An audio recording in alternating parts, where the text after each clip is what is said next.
Hello everybody! This video will cover percent error, which is extremely similar to percent change.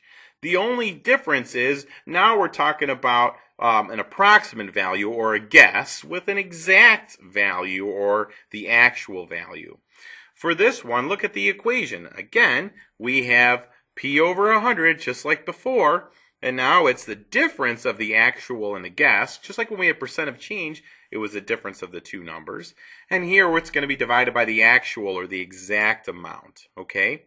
So it's just like we did before, but now when we're talking about, before we were talking about change of something that actually happened, now we're talking about guesses versus the actual amount, which is really similar things.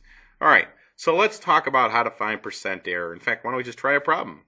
Here we have a realtor expected 18 people to show up for an open house, but 25 attended instead. Find the percent error. Well, just like before, we have p over 100 is equal to, you subtract the two numbers, 25 minus 18, and what goes on the bottom? The actual amount. So 25 actually attended, so that's what we put down at the bottom. Then we p over 100 is equal to 25 minus 18, which is 7. Cross multiply, and we get 25p is equal to 7 times 100 is 700. Divide both sides by 25. And p is equal to 28%. So the realtor was off by 28%, or percent error was 28%. Let's move on. In science class, Mr. Duber's students were directed to weigh a 300-gram mass on the balance scale. Daria weighed the object and reported 328 grams. Find the percent of error. Okay, pause the video and try this. Write this problem down, and pause the video and try it. Okay, just like before, p over 100. Find the difference of the two numbers, so 300 and 328. So I have 328 minus 300. I'm going to put that over what was the actual amount. Well, they were told to weigh a 300-gram object, okay? She reported 328, but it was actually 300, so the actual is 300, okay? That's important. All right. Then what we do is p over 100 is equal to 328 minus that would give me 28 over 300.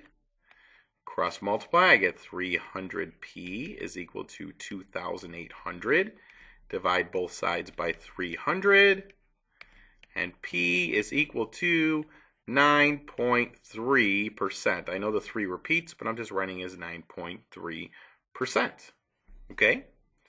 All right. Next, what I'm going to do is give you one that's a little bit trickier. I want you to write this one down and try and solve it. You got to be careful because there are numbers in here you don't need. And that's what you're going to have to be careful of. So write this one down and try and solve it. Pause the video now.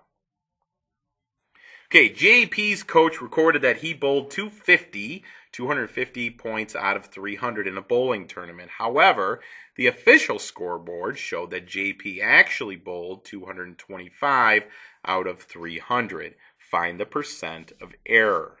Okay, for this one, why you have to be careful is because there's certain numbers here you don't need. You don't need this. What you need are the scores. You need this one, and you need this one. So you should have gotten p over 100 is equal to 250 minus 225. And this actual score, here it says actually bowled 225, would go down here. Okay? Then, just like before, do that subtraction first. So we get 25 over 225. Cross multiply, we get 225p is equal to 2,500. Divide both sides by 225. And p is equal to 11.1 repeating percent. So the percent error is 11.1%. That is all. Goodbye, my friends.